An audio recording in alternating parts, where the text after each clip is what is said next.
Donc on va commencer. Inna alhamdulillah nahmaduhu wa nasta'inuhu wa nastaghfiruh wa na'udhu billahi min shururi anfusina wa min sayyiati a'malina man yahdihillahu fala mudilla lahu wa man yudlil fala hadiya lahu wa ashhadu an la ilaha illa Allah wahdahu la sharika lahu wa ashhadu anna Muhammadan abduhu wa rasuluh. يا أيها الذين آمنوا اتقوا الله حق تقاته ولا تموتن إلا وأنتم مسلمون. يا أيها الناس اتقوا ربكم الذي خلقكم من نفس واحدة وخلق منها زوجها وبث منهما رجالا كثيرا ونساء واتقوا الله الذي تساءلون به والأرحام إن الله كان عليكم رقيبا. يا أيها الذين آمنوا اتقوا الله وقولوا قولا سديدا يصلح لكم أعمالكم ويغفر لكم ذنوبكم ومن يطع الله ورسوله فقد فاز فوزا عظيما. وإن خير الكلام كلام الله وخير الهدي هدي محمد صلى الله عليه وسلم وإن شر الأمور محدثاتها وكل محدثة بدعة وكل بدعة ضلالة وكل ضلالة في النار. أما بعد. Donc aujourd'hui on commence donc le cours numéro 9 dans le sharh des 40 hadiths de l'imam al-Nawawi par le Cheikh Salih al-Fawzan. Le Cheikh il était en train d'expliquer, donc on est dans le hadith numéro 2, toujours dans l'explication du hadith Jibril, et là on explique un des piliers de la foi. Et parmi les piliers de la foi, donc celui qu'on est en train d'expliquer, c'est al-iman bil yawm al-akhir, la foi en le jour dernier. Donc le Cheikh il énumère plusieurs des aspects de qu'est-ce qui se passe après la mort et qu'est-ce qu'il y a après ce monde. Donc là on était en train d'expliquer le fait que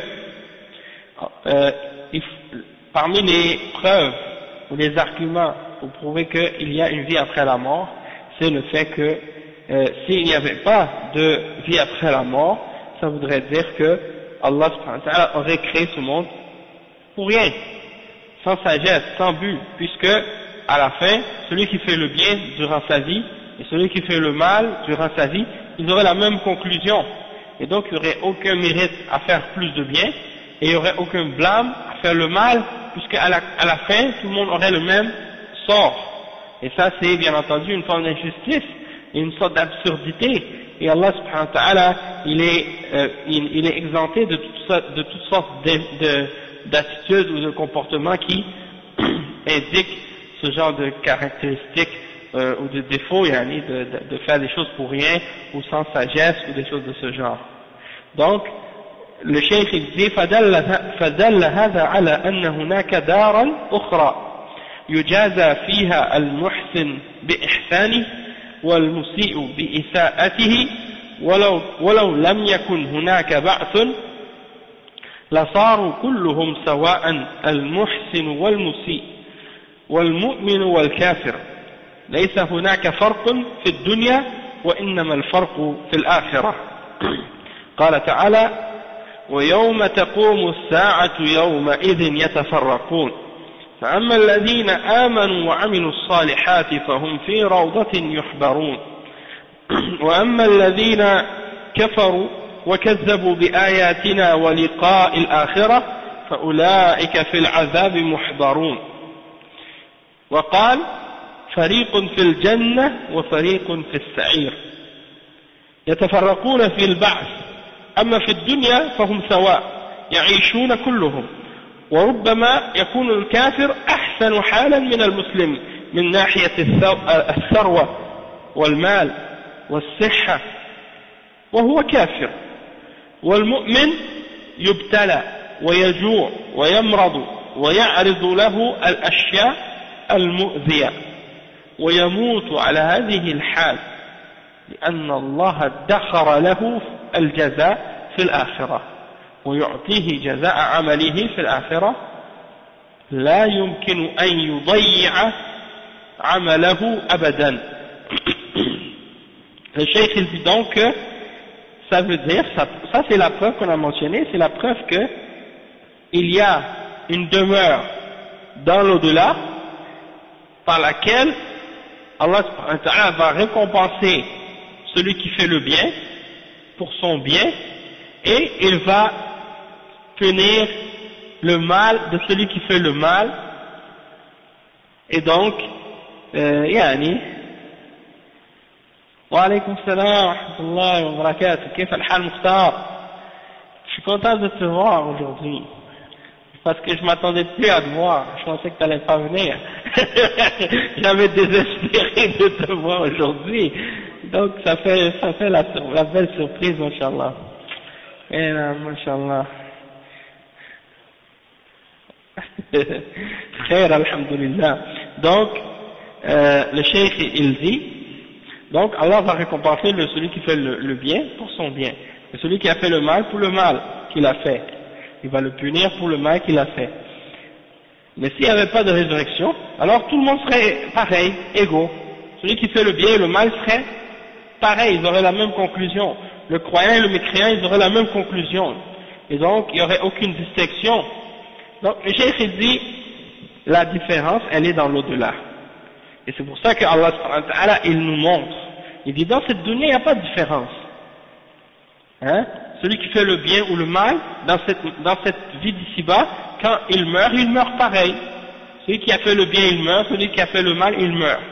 Mais dans l'au-delà, c'est là qu'il y a la différence. Et il mentionne le verset 14 jusqu'à le verset 16 dans Surat Ar-Rum.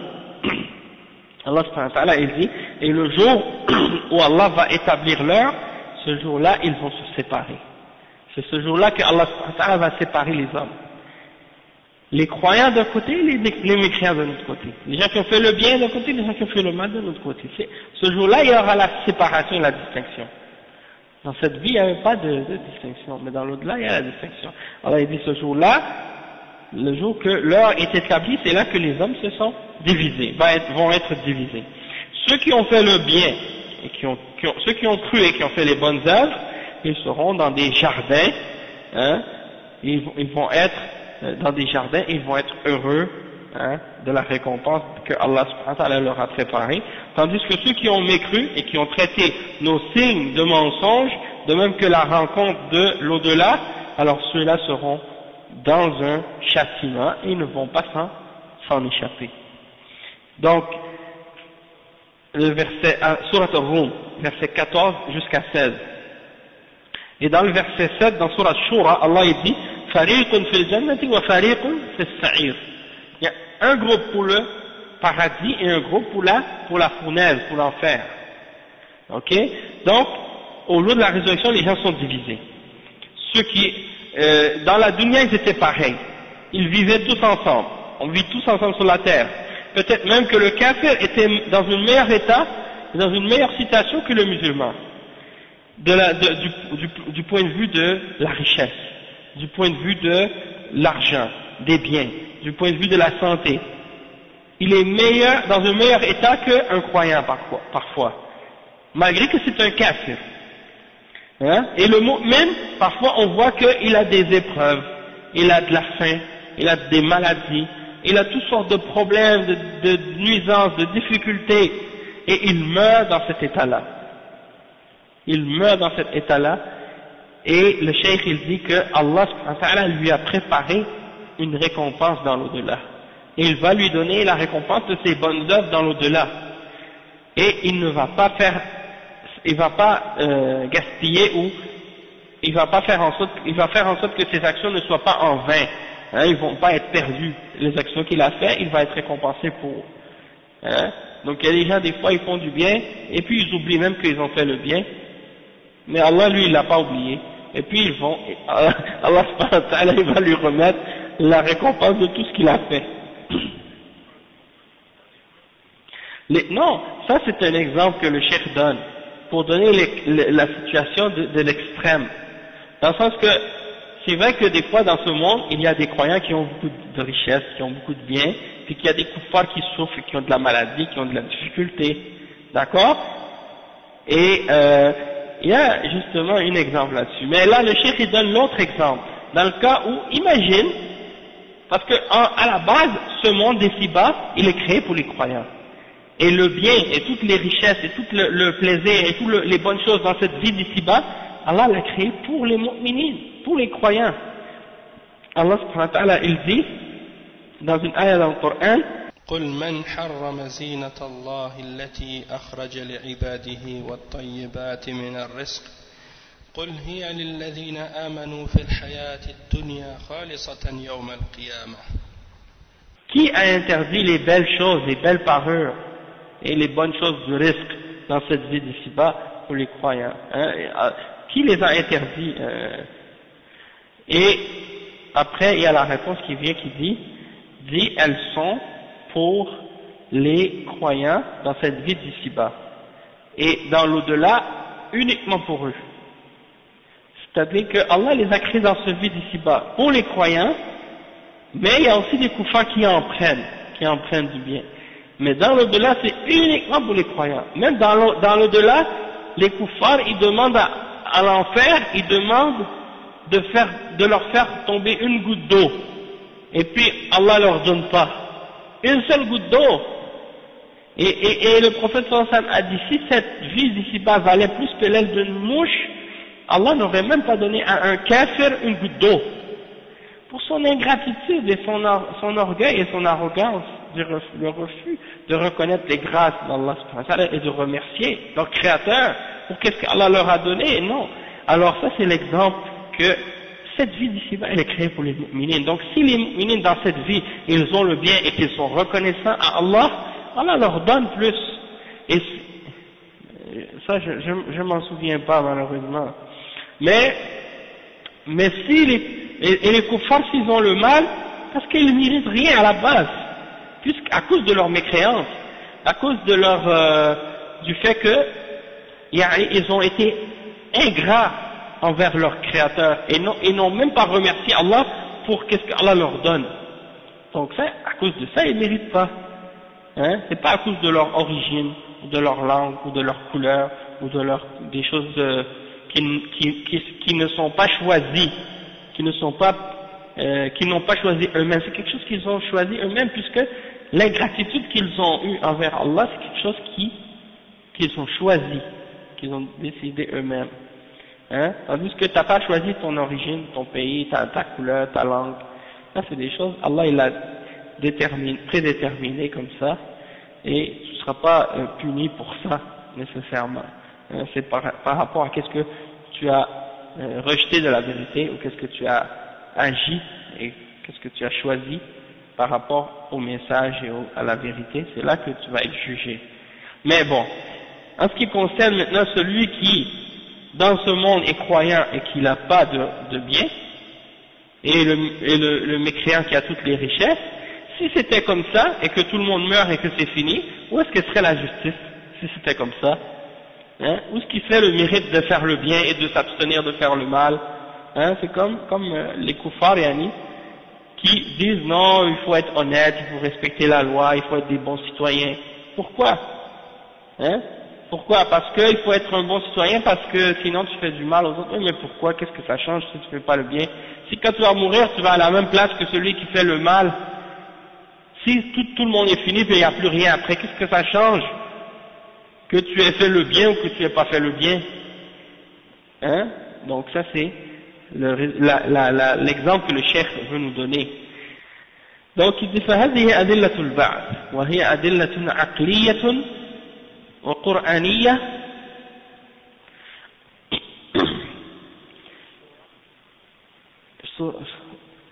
سورة شورى lequel? Ah oui, c'est Fariqun fil jannati wa Fariqun fis sa'ir.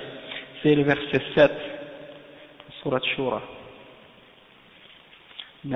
Donc le cheikh il dit ensuite donc فهذه من أدلة من أدلة البعث وهي أدلة عقلية قرآنية على البعث وأدلة البعث كثيرة ولكن مع هذا أنكره الكفار والملاحدة وبعض الناس يؤمن به ولكن لا يستعد له كأنه ينكره والمراد باليوم الآخر ما بعد الموت وكله هو اليوم الآخر فإذا مات الإنسان وفاضت روحه دخل في اليوم الآخر وخرج من الدنيا. Donc le cheikh il explique, il dit que ça c'est les preuves du jour de la résurrection, de la résurrection. Et c'est des preuves qui sont coraniques à propos de la résurrection, et il y a aussi des preuves rationnelles qu'on a mentionnées aussi. Et donc, les preuves de la résurrection sont nombreuses. Et malgré ça, les kuffars et les athées, ils ont nié ces preuves-là. Et il y a même des gens qui disent qu'ils croient en la résurrection et au jour dernier, mais malgré ça, ils ne se préparent pas pour ce jour-là. Ils ne font rien en conséquence. Comme s'ils le niaient, en réalité. C'est-à-dire, ils disent avec la bouche, oui, je crois à l'au-delà, mais dans leur façon de vivre, dans leur façon d'agir, ils agissent comme si ils n'y croyaient pas. Donc le cheikh il dit وَالْمُرَادُ بِالْيَوْمِ الْآخِرِ مَا بَعْدَ الْمَوْتِ كُلُّهُ. Qu'est-ce qu'on veut dire par le jour dernier? C'est qu'est-ce qui est après la mort, tout ce qui se passe après la mort. À partir du moment où ton âme sort de ton corps, tu rentres dans le jour dernier. Donc les ulama, à cause de ça, ils ont divisé le jour dernier en deux parties. Il y a le jour dernier le grand, et le jour dernier le petit. Le jour dernier le petit, c'est ta mort, lorsque tu quittes ce monde. Ça c'est ton petit jugement qui commence. Et il y a le jour dernier le grand, c'est-à-dire à la fin des temps, quand ce monde va être détruit. Donc ça c'est le grand jour dernier, si tu veux. Et donc, toi ton jour dernier commence au moment où tu sors de ce monde ou de cette dunya. Et tu rentres dans le monde des morts. Ça commence le monde de l'au-delà. Le cheikh il dit وأول ذلك أن الميت إذا وضع في قبره وصوي عليه التراب وانصرف عنه الناس وإنه لا يسمع قرع نعالهم يأتيه ملكان فتعاد روحه في جسده فيجلسانه ويسألانه عن من ربك ما دينك من نبيك ثلاثة أسئلة فإن أجاب عنها بجواب صحيح نجا وفاز وأفلح وإن لم يستطع الجواب خاب وخسر وضل سعيه في الحياة الدنيا.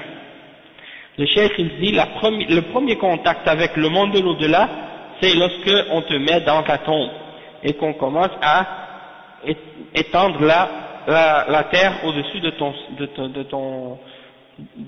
ta tombe, là où tu es enterré, hein, et on finit de mettre la terre par-dessus le trou, et bien là, à partir de ce moment-là, les gens s'en vont, et là tu entends les pas de leurs sandales qui s'éloignent, et il y a deux anges qui viennent. Ces deux anges, ils viennent, et là on remet ton âme dans ton corps, et les deux anges s'assoient près de toi. Et il te pose les questions. Qui est ton Seigneur? Quelle est ta religion? Qui est ton prophète? Ça c'est les trois questions qu'on te pose, et c'est rapporté par Al-Bukhari et Muslim selon Anas, et également selon Al-Bara ibn Azib. Donc, ces trois questions-là, si tu réponds d'une réponse correcte, alors tu es sauvé, tu as réussi, et tu as le succès. Mais si tu n'es pas capable de répondre, alors tu as perdu et tu as échoué. Et tu as perdu tous tes efforts que tu as fait dans cette vie d'ici-bas. فإن قال قائل كيف جاء الملكان إليه في قبره ونحن لا نراهما؟ الجواب الله على كل شيء قدير وأما أنت فقد غيب عنك كثير من الأمور فالملكان يأتيانه وأنت لا تراهما وهل أنت ترى روحك ترى روحك التي تدخل في جسمك أو في جسدك هل ترى كل شيء هناك أشياء كثيرة لا تراها وهي موجودة هل ترى العقل الذي يميزك على غيرك ما كل شيء لا تراه ليس موجودا وهذا كلام الماديين الطبائعيين أما أهل الإيمان فإنهم يتسع إيمانهم لكل ما وردت به الأخبار الصحيحة ولا يتدخلون فيه بعقولهم. Le cheikh il dit, et si quelqu'un posait la question, mais comment ça se fait que les deux anges viennent dans sa tombe et nous on les voit pas les anges, on les voit pas ces deux anges là quand ils descendent La réponse, Allah subhanahu wa ta'ala, il a le pouvoir de faire toutes choses. Et ça, c'est des choses qui ont été cachées de toi. Et il y a beaucoup d'autres choses également qui sont cachées de nous. On ne peut pas les voir, parce que c'est une autre réalité, une autre dimension, un autre monde. Donc ces deux anges-là, ils viennent, et toi tu les vois pas.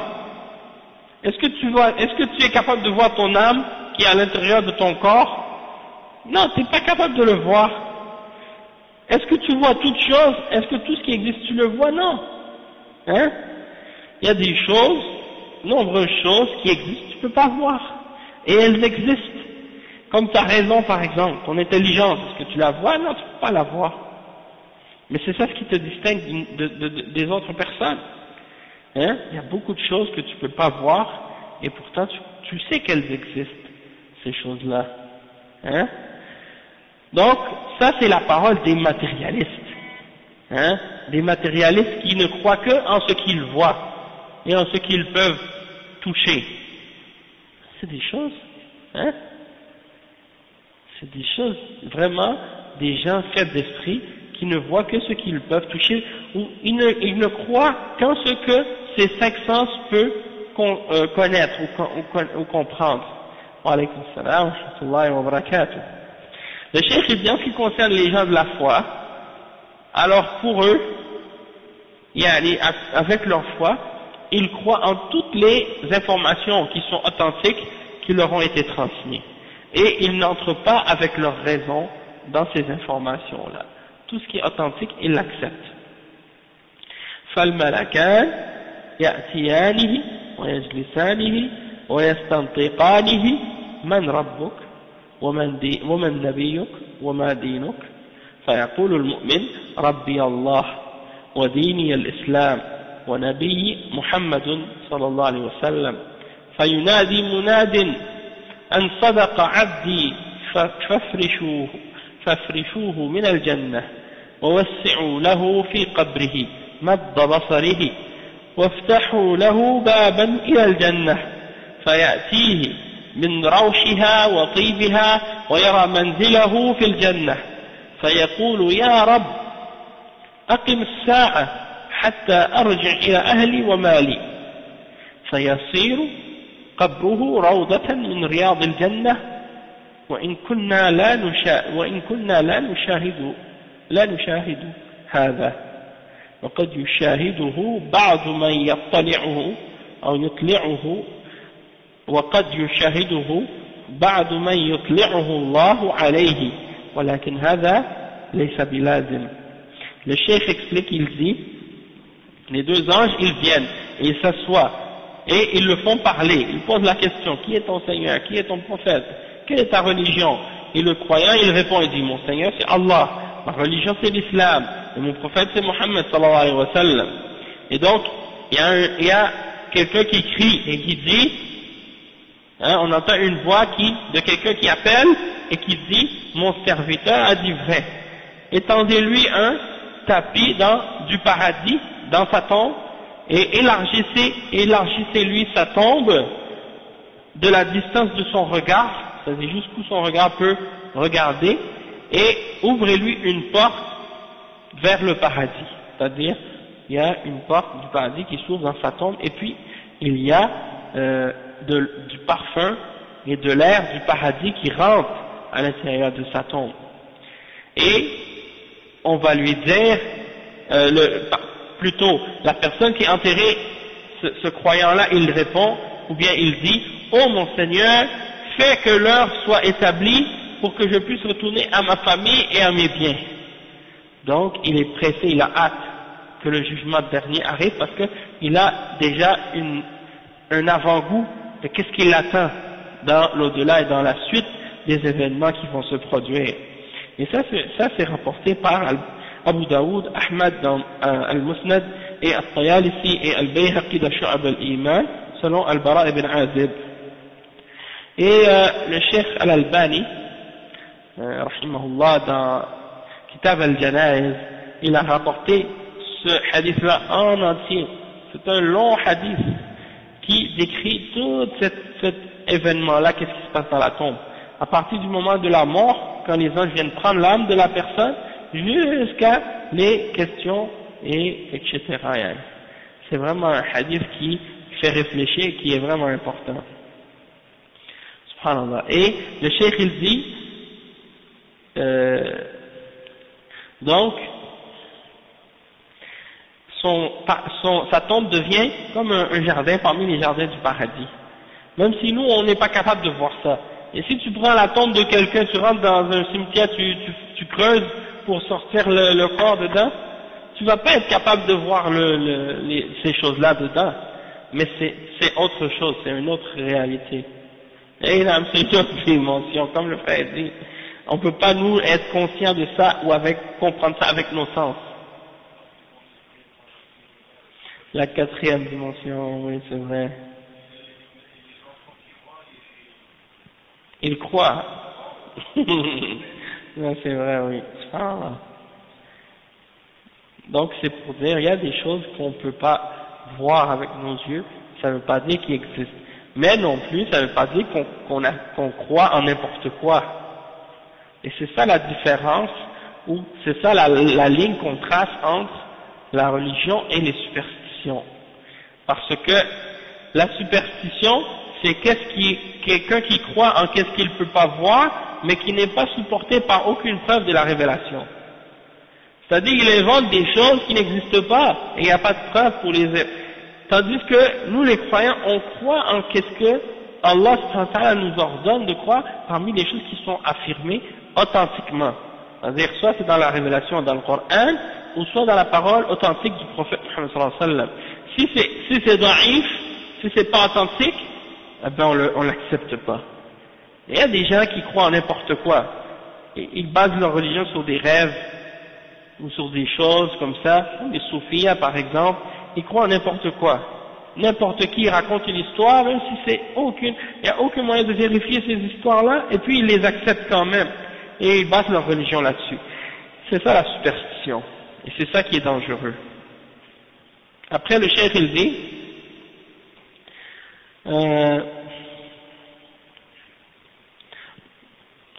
il y a certaines personnes qui peuvent arriver, c'est-à-dire il y a certaines personnes à qui Allah subhanahu wa ta'ala peut montrer certaines de ces choses-là pour lui faire voir. Salam alaikum.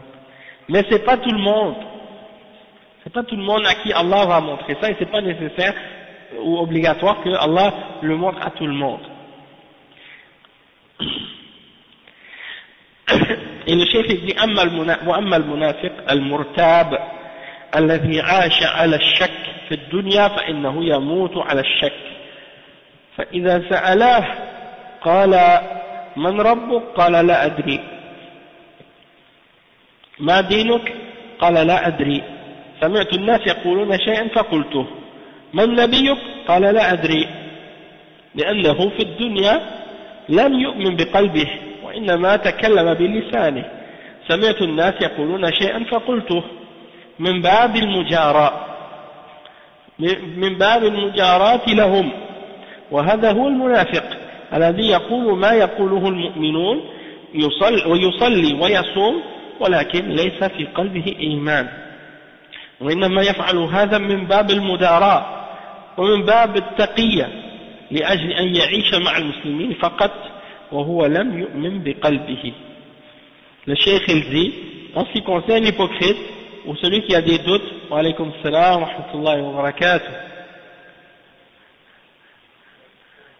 Ça va Bilal? Alhamdulillah, assieds-toi mon frère. Assieds-toi à côté de l'islam. Non. Donc, le cheikh il dit, en ce qui concerne celui qui a des doutes, le munafiq, l'hypocrite ou celui qui a des doutes dans sa religion, il a vécu dans le doute dans la dunya jusqu'à ce qu'il meure sur le doute. Et lorsque les anges viennent pour lui poser la question, qui est ton Seigneur, il dit je ne sais pas. Et quand on lui demande quelle est ta religion, il dit je ne sais pas. Et quand on lui demande qui est ton prophète, il dit je ne sais pas. En fait il dit j'ai entendu les gens dire quelque chose, alors je l'ai dit moi aussi. Et donc la personne elle n'a pas cru avec conviction, elle a juste répété parce qu'elle voulait suivre ce que les autres faisaient. Et ça il y a beaucoup de gens comme ça malheureusement qui n'ont pas réellement une foi, mais qui ne font que suivre les autres. Parce que tout le monde fait quelque chose, ils veulent le faire eux aussi, sans avoir la conviction et sans savoir réellement s'ils ont une foi en cette chose-là ou non. Donc le cheikh il dit, dans la dunya, ils n'ont pas cru avec leur cœur, ils ont juste dit ça avec leur langue. Il a dit, et il va dire, j'ai entendu les gens qui disaient quelque chose, alors je l'ai dit, moi aussi, juste dans le but de faire plaisir aux gens. Et ça c'est le munafiq. Il dit quelque chose comme les autres, comme les croyants, il fait la prière, il fait le jeûne, mais dans son cœur il n'a pas de foi. Il fait seulement ça pour faire plaisir aux gens, ou bien pour se protéger des gens. Parce qu'il veut vivre parmi les musulmans seulement. Et il a peur de dénoncer ou de dire ouvertement ce qu'il pense. Et il y en a beaucoup comme ça, parmi les gens qui se disent musulmans. Même je me souviens, même quand j'étais plus jeune, il y avait une personne qui avait dit à propos de ses parents, elle disait, moi en fait je suis pas musulmane, mais je le dis pas à mes parents parce que je veux pas leur faire de la peine. Donc ça c'est des exemples, des gens comme ça qui croient pas en l'islam, mais ils veulent pas le dire ouvertement. Mais en même temps, c'est des gens, malheureusement, ils n'ont rien connu de l'islam. Ils n'ont pas cherché non plus ou fait des efforts pour le connaître. Et donc, ils n'ont pas cru en l'islam, mais souvent, ils n'ont pas d'intérêt envers l'islam parce qu'on leur a pas expliqué la réalité de ce que signifie l'islam. Et à cause de ça, ils ont perdu l'intérêt. En même temps, c'est de l'ignorance, mais en même temps, c'est pas excusable, puisqu'ils n'ont pas fait d'effort de leur côté non plus pour essayer de connaître la réalité de cet islam-là. Et la base de la mécréance, c'est de l'ignorance, mais il y en a que c'est une ignorance superposée, hein, jahl al-tajahul wa jahl al-murakkab, hein, c'est ça. Tajahul, il veut être ignorant et il reste dans son ignorance, ou il fait semblant d'être ignorant, ou bien il est doublement ignorant parce qu'il est ignorant et il pense qu'il sait. Parce qu'il y en a déjà, qu'est-ce qui se fait, c'est qu'on leur a donné une fausse impression, une fausse information au sujet de la religion musulmane, et donc c'est une injustice en fait. C'est une injustice qu'on a fait à l'islam de la part de ces gens-là. Il y a des gens qui ont redécouvert leur religion, comme l'histoire d'un jeune musulman qui était devenu chrétien, et une fois qu'il est rentré dans le christianisme, et là, on a commencé à lui expliquer l'islam, il est redevenu musulman, mais quand il est redevenu musulman, il a appris la réalité de l'islam, selon le Coran, selon la Sunna, selon la compréhension des salaf salih. Il a dit, j'ai redécouvert ma religion à nouveau parce que je la connaissais pas. Et il y a beaucoup de ces gens-là maintenant, c'est comme ça. Ouais, ça tu peux dire oui, ce sont réellement des réconvertis, parce que quand ils étaient musulmans là en réalité, ils savaient pas réellement qu'est-ce que ça signifiait d'être un musulman. Ils ont été musulmans par héritage culturel seulement.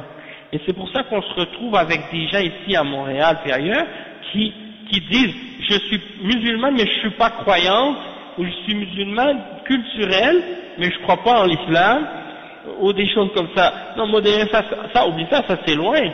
Ça c'est une autre catégorie. Ça c'est des gens comme certains là qui sont parlés maintenant dernièrement à la télé. Ils disent je suis de culture musulmane mais je suis pas musulman, je crois pas en l'islam. A'oudou billah. Si tu crois pas en l'islam, c'est pas musulman. Et l'islam c'est pas une culture. On n'est pas des juifs pour dire qu'on est une culture musulmane. Oui, même le mot musulman ça pas. Moi, j'ai eu une discussion avec un musulman une fois à propos de ça. Je demandais je lui ai dit qu'est-ce que ça veut dire le mot islam. C'est ce qu'il m'a dit. Il dit l'islam ça veut dire la compréhension. J'ai dit non, l'islam ça veut pas dire la compréhension. J'ai dit où t'as pris ça, de quelle référence, dans quel livre de langue arabe, dans quel dictionnaire, où? Et là je suis parti, j'étais nouveau à l'islam, alors j'étais plein de verve et de zèle.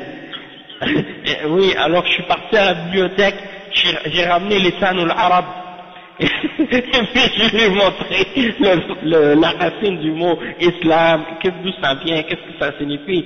Il me dit, je veux rien savoir de ce dictionnaire. Il n'a pas voulu accepter. Ouais, exactement. Parce que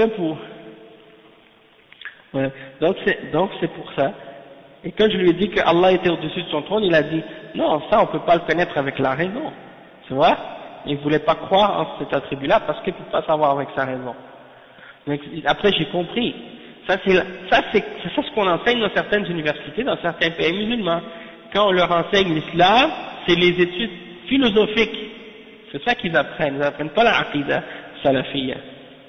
Donc, après le cheikh dit ولو كان فصيحا متعلما يحفظ المتون والأسانيد فإنه في القبر يتلعثم ولا يستطيع أن يتكلم ويغيب عنه الجواب ويقول لا أدري ولكن سمعت الناس يقولون شيئا فقلته من غير أن أعرف هذا الشيء وأعتقده فينادي مناد أن كذب عبدي فافرشوه من النار وافتحوا له بابا إلى النار فيأتيه من حرها وسمومها ويضيق عليه قبره حتى تختلف أضلاعه والعياذ بالله ويصبح قبره حفرة من حفر النار فيقول يا رب لا تقم الساعة لأنه لا يعلم أنه إذا قامت الساعة فما بعدها أشد مما هو فيه والعياذ بالله. Le cheikh il dit, et même si la personne qui est questionnée par ces anges-là était une personne qui était très éduquée, qui mémorisait des textes et des chaînes de transmission et qui également avait beaucoup de connaissances de l'islam, eh bien, arrivée dans la tombe, elle sera bouche bée, elle ne pourra plus parler, elle sera plus capable de répondre, et la réponse correcte va lui être absente. Cette réponse correcte, elle va être absente dans son esprit, il ne pourra pas répondre, parce qu'il n'a pas eu la foi sincère.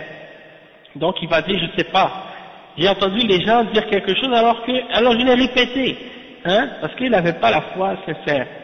Donc, c'est pas juste le fait de connaître la réalité et la vérité de l'islam, mais c'est aussi d'y croire avec sincérité et avec conviction. Et il y a quelqu'un qui va appeler, on va entendre une voix qui appelle et qui va dire, mon serviteur a menti, alors mettez-lui un tapis de feu, hein, dans sa tombe, et ouvrez-lui une porte de l'enfer, une des portes de l'enfer. Et donc, de cette porte, il sentira de la chaleur de l'enfer et de la fumée de l'enfer qui va rentrer. Et sa tombe va se rétrécir sur lui à un point tel que ses côtes vont s'entremêler, s'écraser, s'entrer les unes dans les autres. Et donc, sa tombe va devenir un trou, un gouffre parmi les gouffres de l'enfer. Et à ce moment-là, la personne va dire, oh mon Seigneur, ne fais pas établir l'heure du jugement, parce qu'il ne veut pas, il a peur, parce qu'il sait que quand l'heure va être établie, qu'est-ce qui va suivre par la suite va être pire que ce qu'il a maintenant, wal'iyadu billah. Après le cheikh dit, وهذا يشير إليه قوله تعالى يثبت الله الذين آمنوا بالقول الثابت في الحياة الدنيا وفي الآخرة ويضل الله الظالمين ويفعل الله ما يشاء. Verset 27 سورة إبراهيم. يثبت الله الذين آمنوا بالقول الثابت في الحياة الدنيا كما أنهم عاشوا على القول الثابت في الدنيا والإيمان الصادق فإن الله يثبتهم في القبر عند السؤال. Le cheikh il dit ça, c'est indiqué dans un verset, le verset 27 dans Surat Ibrahim. Allah subhanahu wa ta'ala dit dans ce verset-là qu'il raffermit les gens qui ont cru. Allah va raffermir ceux qui ont cru par une parole de fermeté dans cette vie d'ici-bas et dans l'au-delà. Et il va égarer les injustes et Allah fait ce qu'il veut.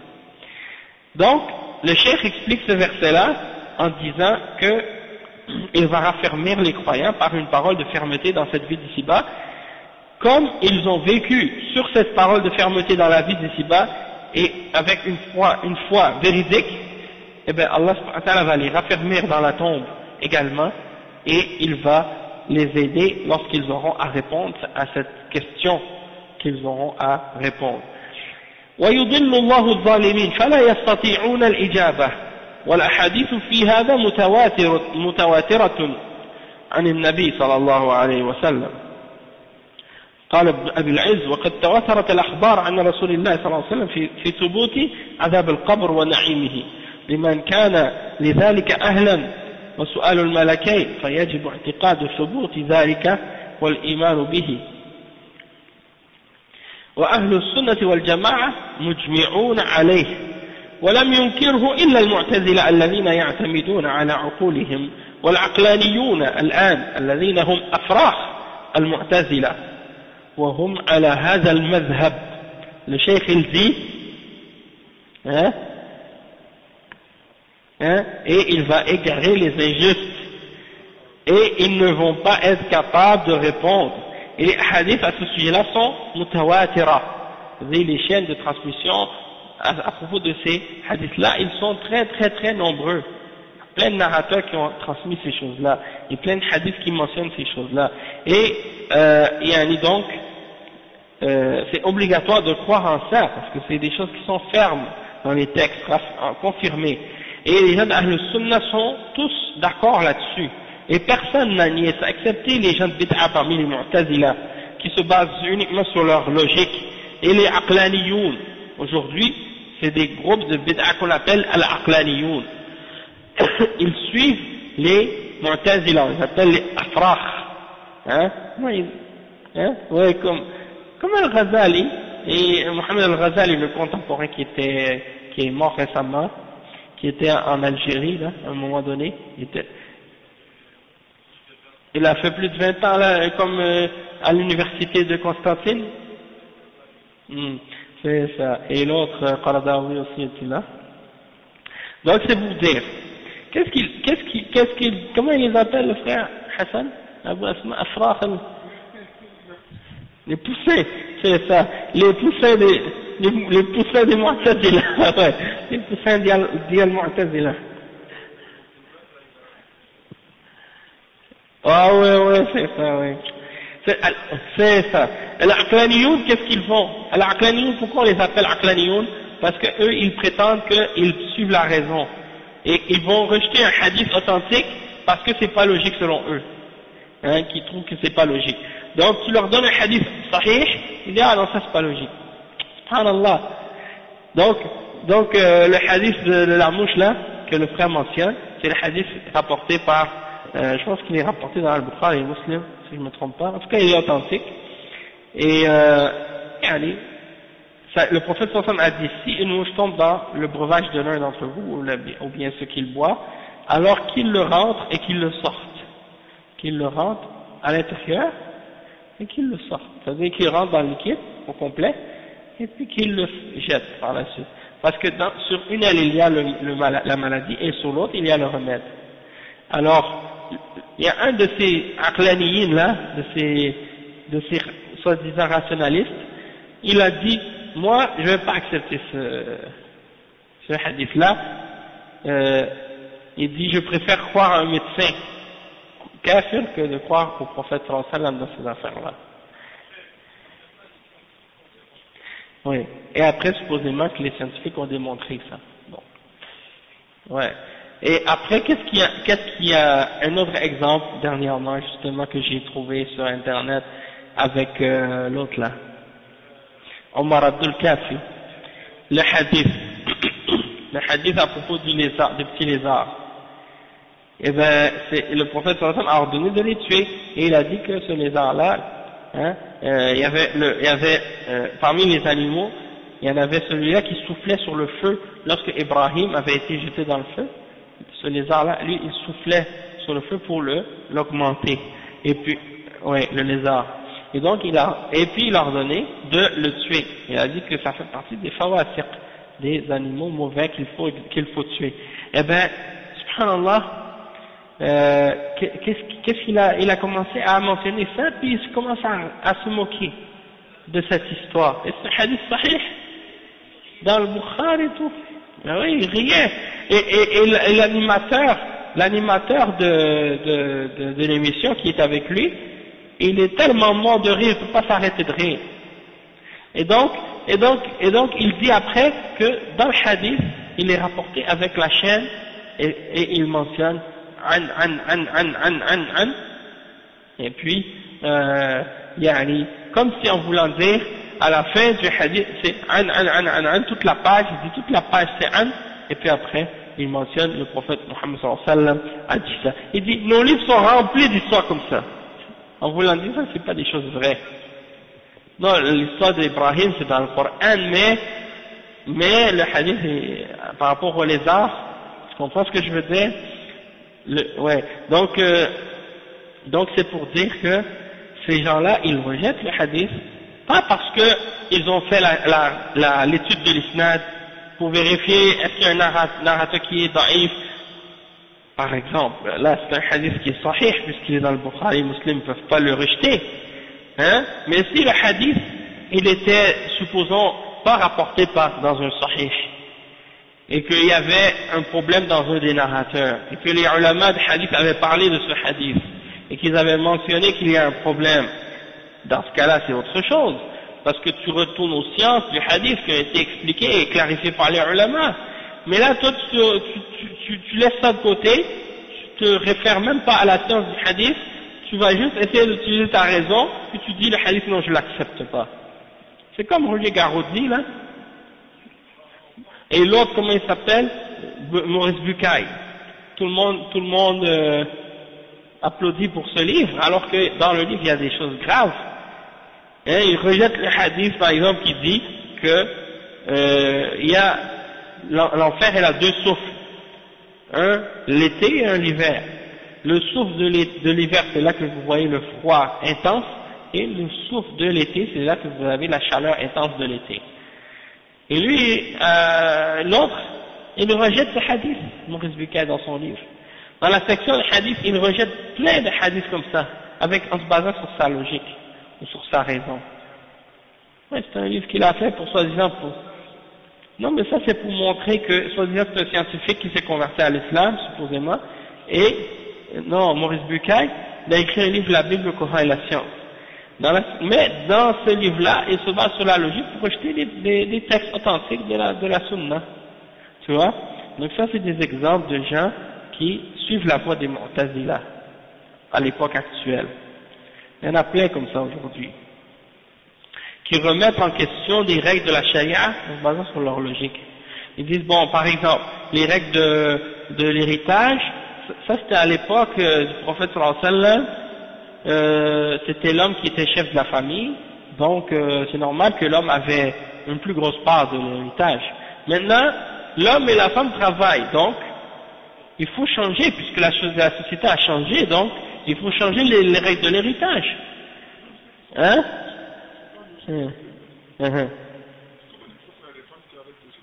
Ben ouais.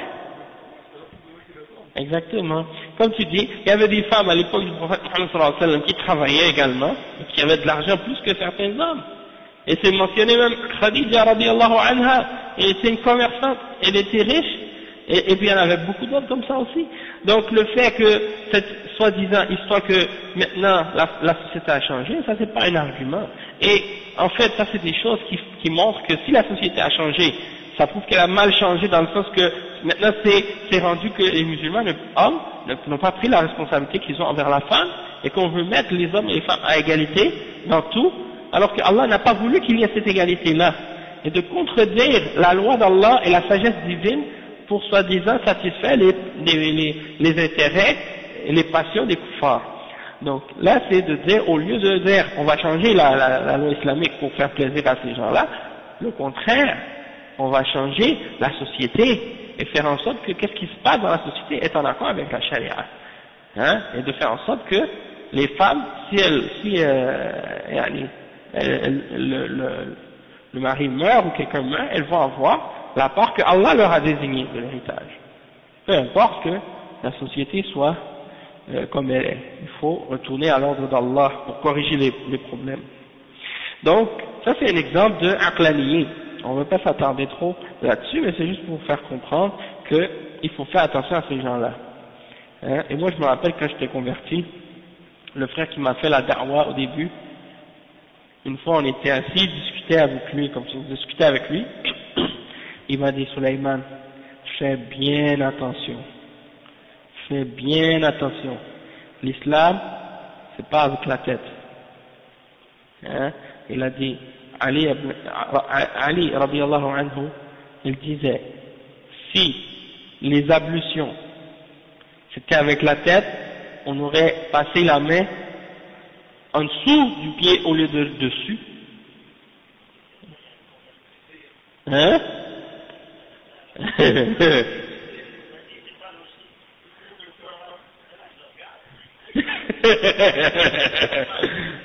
Eh ben oui, c'est vrai, tu vois?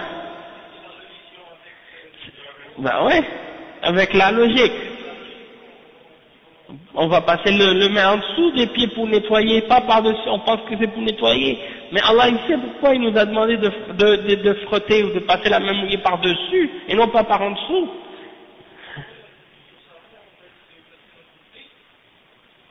Dans l'aqida, oui. Et en même temps, c'est une ibada que tu fais. Et l'ibada, c'est tawqifiyya. T'as pas le droit de rentrer dedans avec ta raison ou ta logique et de faire le qiyas dedans. Pour essayer de faire des analogies avec ta logique dedans. Hein? Il y a des khawarij qui le rejettent, ou bien les chiites, Rafida, ils le rejettent. Les Rafida, c'est incroyable. On en a parlé déjà dans un autre dars à propos des Rafida. Ils interprètent ils se basent sur un verset dans le Coran.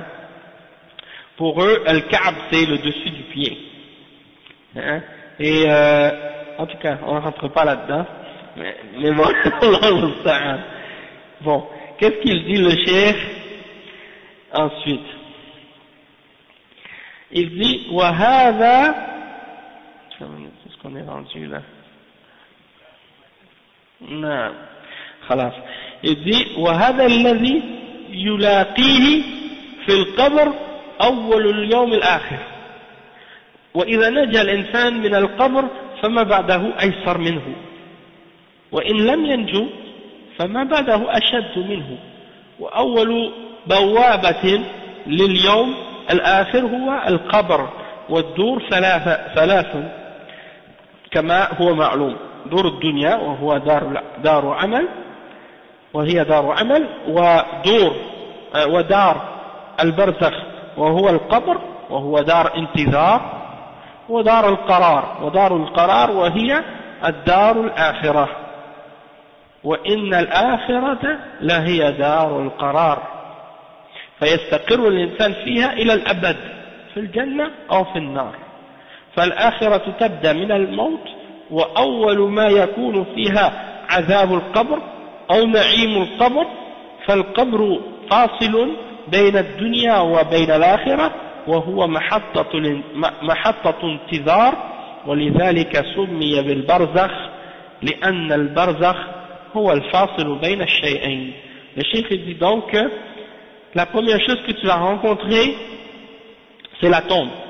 Parmi ce qui arrive dans le jour dernier, c'est la tombe. Si tu es sauvé du châtiment de la tombe ou par rapport à la tombe, alors tout ce qui est après va être plus facile. Mais si tu n'es pas sauvé, tout ce qui est après, ça va être plus difficile. Donc, on peut dire que la tombe, c'est la porte d'entrée vers le monde de l'au-delà. Et donc, on peut diviser les mondes en trois. Le premier, c'est le monde d'ici-bas, c'est la dunya. Et ça, c'est la demeure dans laquelle on doit agir, on doit travailler pour faire des bonnes œuvres.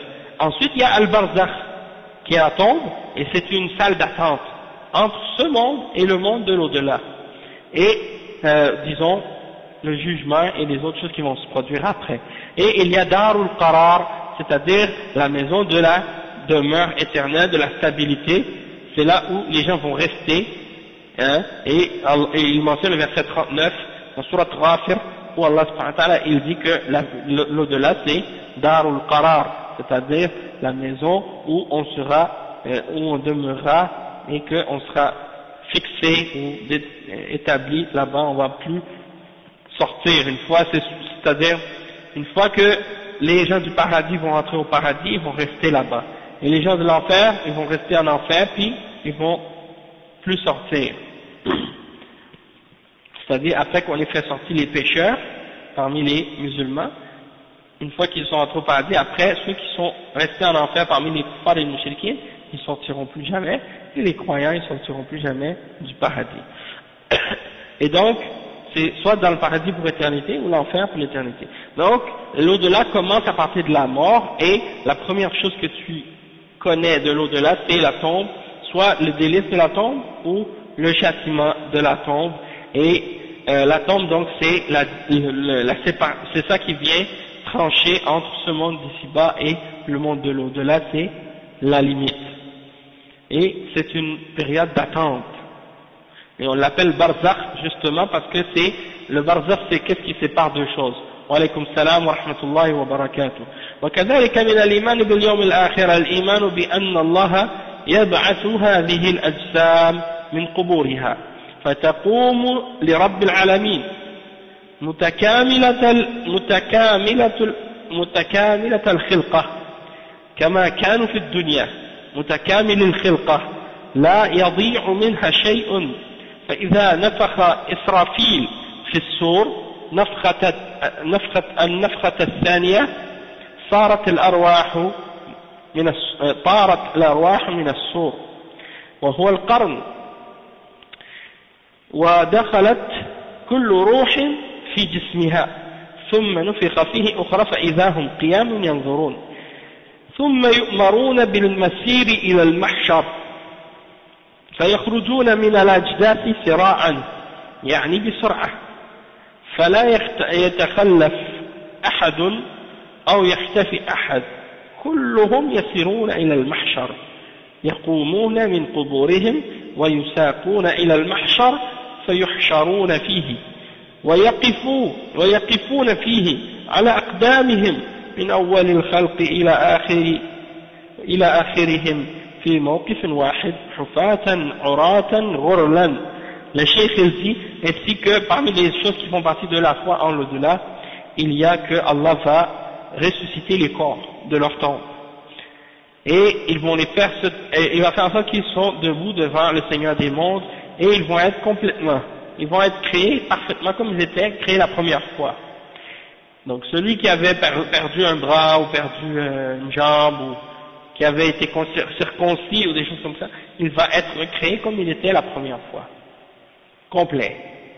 Et il dit ensuite, et après il dit que Israfil, il va souffler dans la trompe. Et puis il va souffler, quand il va souffler le deuxième coup, dans le clairon, eh bien, les âmes vont sortir et chaque âme va rentrer dans son corps. Comme il dit dans le verset 67, dans Surat Al-Zumar, puis il va souffler une autre fois et voilà qu'ils seront debout devant Allah en train de regarder. Puis on va leur demander, ou bien plutôt on va leur ordonner de se diriger vers le lieu de rassemblement. Et là ils vont sortir de leur tombe, donc ils sortent de leur tombe et ils se précipitent rapidement vers l'endroit où ils sont appelés. Et là, il n'y en a personne qui retarde.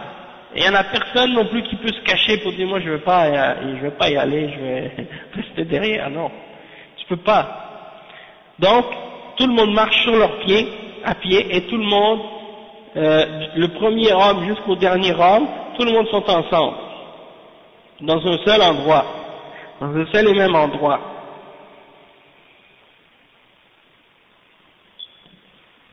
Et ils sont nus pieds, ils sont nus et ils sont comme ils étaient, c'est-à-dire ils sont pas circoncis. Donc, hufatan, c'est-à-dire ils n'auront pas de sandales, ils n'ont rien dans leurs pieds. Uratan, c'est-à-dire laysa alayhim thiyab, ils n'ont pas de vêtements. Wa ghurlan, ghayr mahtounin, ils ne sont pas circoncis, comme c'est mentionné dans le hadith. فيحشر في المحشر بمقدار 50,000 سنة وهم وقوف على أقدامهم ينتظرون ماذا يفعل بهم. أما المؤمن فلا يحس بهذه المشقة، وإنما الذي يحس بمشقة الحشر هو الكافر. قال تعالى: وكان يوما على الكافرين عسيرا. وقال: فإذا نفخ في الصور فإذا نقر في الناقور فذلك يومئذ يوم عسير على الكافرين غير يسير. Donc le cheikh explique, il dit que les gens vont être donc rassemblés au lieu de rassemblement, et ils vont se tenir debout devant Allah subhanahu wa ta'ala pendant une durée de temps de 50 000 ans, sur leurs pieds, debout, en train d'attendre. Hein, imaginez, subhanallah. Et donc ils vont attendre et ils vont voir qu'est-ce qu'on va faire avec eux. En ce qui concerne le croyant, il ne va pas sentir le mal, la difficulté. Pour lui ça va être facile, tandis que pour le kafir ça va être très difficile. Ça va être très difficile, il sent la difficulté. Et même que pour le croyant, le jour de la résurrection, ça passe que quelques minutes pour lui. Il n'a pas la sensation de difficulté. Hein? Et il mentionne le verset 26 dans Surat Al-Furqan. Hein? Ce sera un jour difficile pour les non-croyants, pour les kuffars. Et le verset 8 à 10 dans Surat Al-Muddassir. Hein? Et lorsqu'on s'ouvre dans le clairon, voilà un jour difficile, et pour les non-croyants ce ne sera pas facile. ثم ينصرفون من المحشر بعد هذه المدة الطويلة إلى الحساب يحاسبون على أعمالهم ولا يترك منها شيء يوقفون عليها ويحاسبون عليها ويقررون بها وهناك من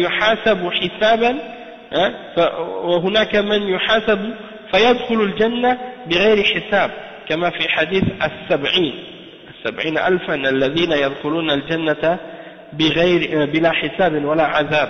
ومنهم من يحاسب حسابا يسيرا وهو العرض فسوف يحاسب حسابا يسيرا وينقلب إلى أهله مسرورا.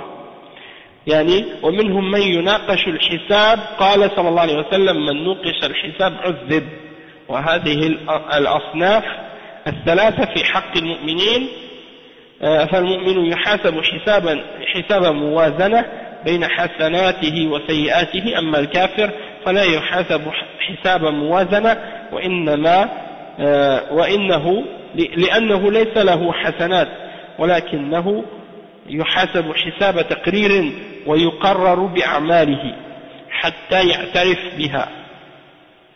Le cheikh il dit que, puis ensuite, après une longue durée de temps où ils vont être debout en train d'attendre, le jugement va commencer et ils seront pris pour compte. On va faire les comptes. À partir de ce moment-là, on va faire les comptes pour les actions que les gens ont fait.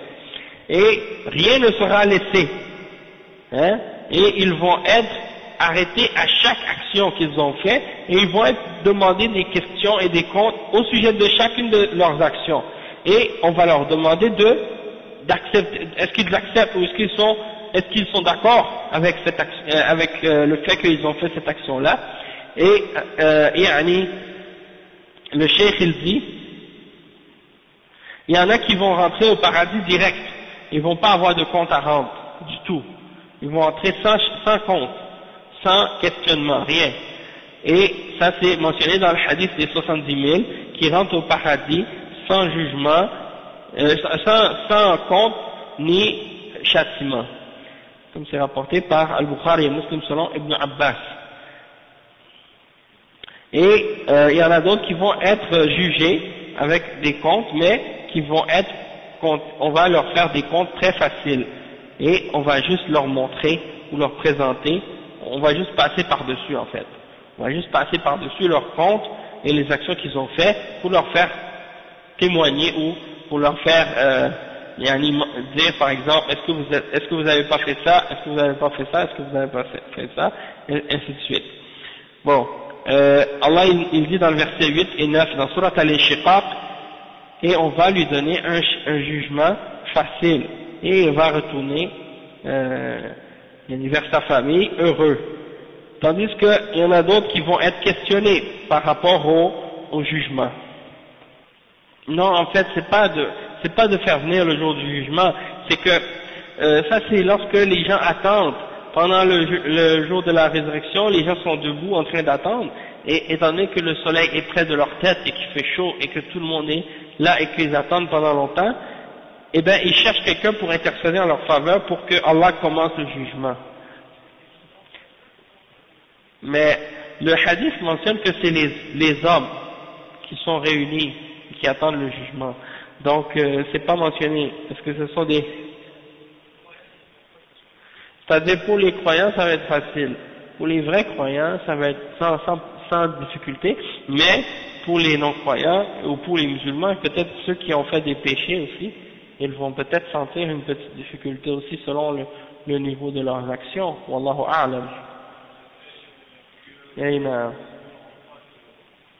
C'est ça comme les 70 000. Et il y a aussi les 7 catégories de personnes qui vont être couvertes par l'ombre d'Allah le jour où il n'y aura pas d'ombre, excepté son ombre. Donc ça fait partie des exemples aussi. Et le cheikh ensuite il dit donc qu'il y en a qui vont avoir un jugement facile, comme le verset 7 et 8 et 9 dans Al-Inshiqaq, et il y en a d'autres qui vont être disputés et qui vont devoir disputer leur compte. On va les questionner, et celui qui sera questionné dans ses comptes, eh bien il sera puni, ça c'est certain. Si on commence à rentrer dans les détails de ces comptes-là, c'est sûr qu'il va être châtié celui-là. Et ça c'est les comptes difficiles, les jugements difficiles. Et donc ça c'est les 3 catégories. Ça c'est par rapport aux croyants, parce que le croyant, on va lui faire peser ses actions, le bien et le mal qu'il a fait. Par contre, le kafir, lui, il va pas être jugé par rapport à une balance qui pèse le pour et le contre, puisqu'il n'a pas du tout de bonnes œuvres.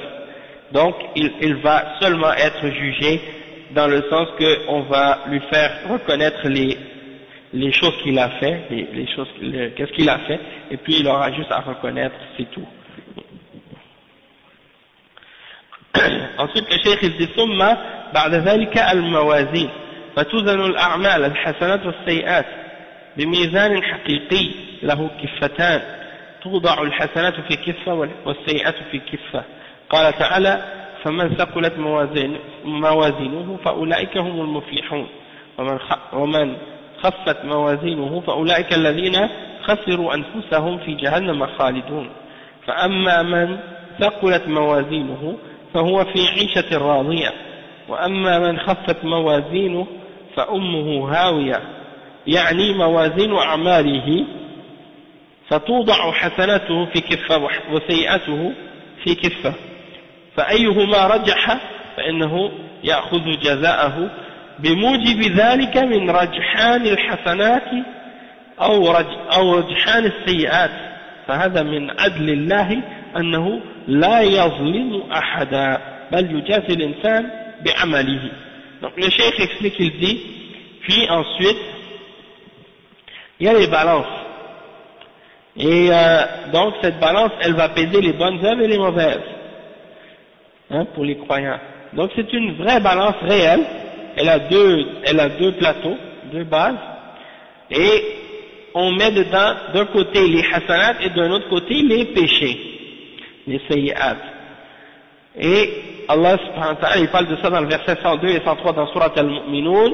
Il dit, et celui dont la balance sera lourde, alors ceux-là seront ceux qui ont eu le succès, mais ceux dont la balance sera légère, alors ceux-là ils auront perdu eux-mêmes et ils seront éternellement en enfer.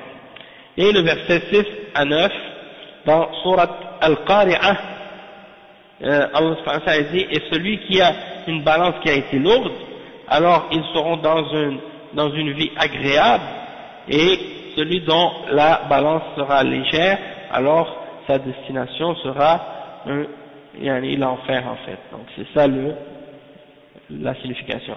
C'est-à-dire que donc il y aura les balances qui vont peser les actions. Et dans un côté les bonnes œuvres, dans l'autre côté les péchés, et celui qui est plus lourd, il aura la récompense selon ce qui a pesé plus lourd de ses bonnes œuvres, de ses péchés.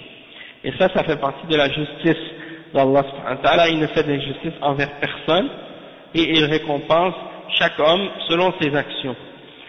وهو ميزان حقيقي والمعتزلة يقولون إنه ميزان غير حقيقي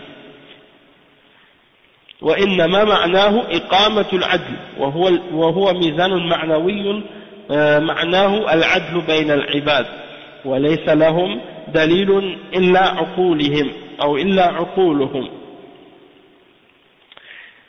فهم ينكرونه لأنهم لا يرون الميزان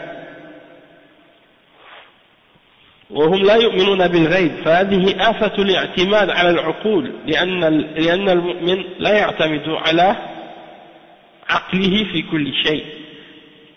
Le cheikh explique, il dit que la balance est une balance réelle. Les Mu'tazila, eux, ils ne croient pas en cette balance-là. Ils disent que c'est pas réel, que c'est seulement symbolique. La balance, c'est juste pour eux, la balance, c'est juste quelque chose qui représente la justice seulement. Et donc, c'est quelque chose qui est abstrait, qui est symbolique, et non pas une réelle balance qui va peser les actions des hommes. Et ça fait partie de leur égarement. Parce qu'ils se basent seulement sur leur raison pour dire ça. Donc, ils nient la balance. Pourquoi? Parce que ils ne croient pas en l'invisible.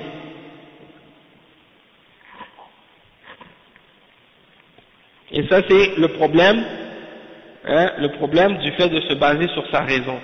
Parce que le croyant, lui, il ne se base pas sur sa raison dans ces choses-là. Il accepte le ghaib parce que le ghaib vient d'Allah, la connaissance du ghaib vient d'Allah, et il l'accepte parce que c'est mentionné dans la révélation. والعقل دليل ولكن لا يكون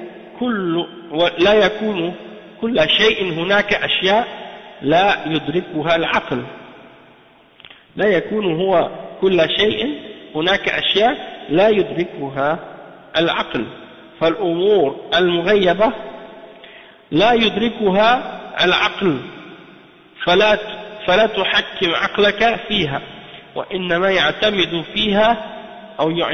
فيها على الدليل فقط فهذا هو وجه إنكارهم له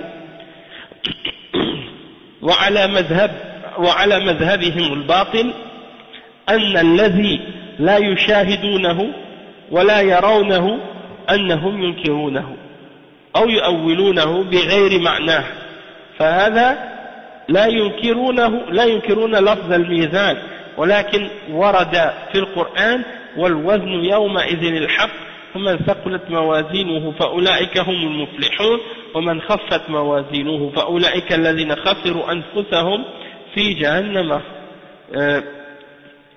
فأولئك الذين خسروا أنفسهم بما كانوا بآياتنا يظلمون فأما الذين ثقلت موازينه فهو في عيشة راضية وأما من خفت موازينه فأمه هاوية فلا ينكرون لفظ الموازين ولكن يفسرونها ويحرفونها عن معناها كما هو حالهم مع سائر النصوص التي تخالف عقولهم